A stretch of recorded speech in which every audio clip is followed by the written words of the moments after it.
প্রথম ভিডিওতে দেখিয়েছি কীভাবে সিপিইউ চালু করতে হবে। চালু করার পরে স্টার্টে ক্লিক করে পেন্টে ক্লিক করবেন।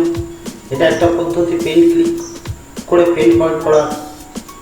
এবং দ্বিতীয় পদ্ধতি হচ্ছে স্টার্টে ক্লিক করে এইখানে যদি পেন্ট লিখেন তাহলে উপরে পেন্ট অপশানটা দেখা যাবে এবং পেন্টে ক্লিক করে দিলেই পেন্ট চালু হয়ে যাবে।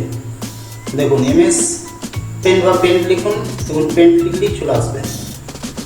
পেন্ট চলে আসার পর আমরা পেনটা প্র্যাকটিস করবো ঘন ঘন, কারণ মাউসটা নিয়ন্ত্রণ হবে তাতে। দেখুন এখানে প্রথমে আছে বিভিন্ন রকম অপশান, কাট, কপি, পেস্ট এবং তার টুলসগুলো এবং তার শেপগুলো, ব্রাশ, এই ব্রাশগুলো, তারপর লাইন আছে, তারপর আছে কালার, বিভিন্ন রকম কালার সংগ্রহ করতে পারবো। আমরা পেন্সিলটা নিয়ে প্রথমে কী করবো, গোল গোল তৈরি করব, কারণ মাউসটা যত সুন্দর চালাতে পারবেন ততই কম্পিউটারের জন্য ভালো। সেই জন্য গোল গোল করে ছবি এঁকে যাব। এই ছবিটি আপনারা বারবার প্র্যাকটিস করবেন, যত প্র্যাকটিস করবেন তত আপনার ভালো।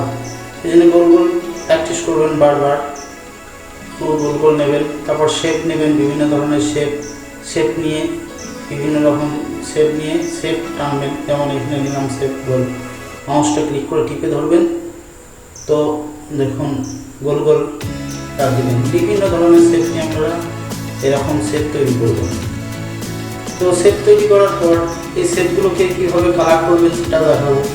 এভাবে শেপ নেবেন, স্টারগুলো নিয়ে নিলাম, এরপরে ব্রাশ নেব, এটাকে ব্রাশ দিয়ে এবং এটা শুরু করে দিলাম লাইনটাকে। মোটা মোটা হচ্ছিল, আবার যদি মোটা করতে যাই এভাবে ক্লিক করে মোটা করে দেবো। তো এইভাবে ছবি আঁকার পরে যেমন মাউসটা নিয়ে এলাম এবং কালার নিলাম। কালার নেওয়ার পর দেখুন কালার দেওয়ার সঙ্গে সঙ্গে গোটাটাই হয়ে গেল। কী করবো এটা দেখাচ্ছি পরে আমি। ওখানে দেখুন কালারগুলো সব বিভিন্ন জায়গায় দিলাম। এই যে ভর্তি হলে এখানে দেখুন আন্ডু বলে একটা অপশান আছে, আন্ডুতে ক্লিক করুন, আবার প্রথমকার মতো হয়ে যাবে। তো কালারগুলো দিলাম, বিভিন্ন জায়গায় কালার দিচ্ছি বা আবার অন্য কালার নিয়ে অন্য কালার দেন। তো এই কালারগুলো ভর্তি করতে পারবেন, এইভাবে কালার দিতে পারবেন। তো এরপরে দেখবো যে কালারগুলো আমরা দিচ্ছিলাম সেই কালারগুলো দেওয়ার পর যে গোটাটাই কালার হয়ে যাচ্ছে। এই যে এখানে দিলাম, দেওয়ার সঙ্গে সঙ্গে যখন কালার হয়ে যাচ্ছে আমরা আতস কাঁচটা কিন্তু দেখে নেবো ওইখানে কোথায় ফাঁকা আছে।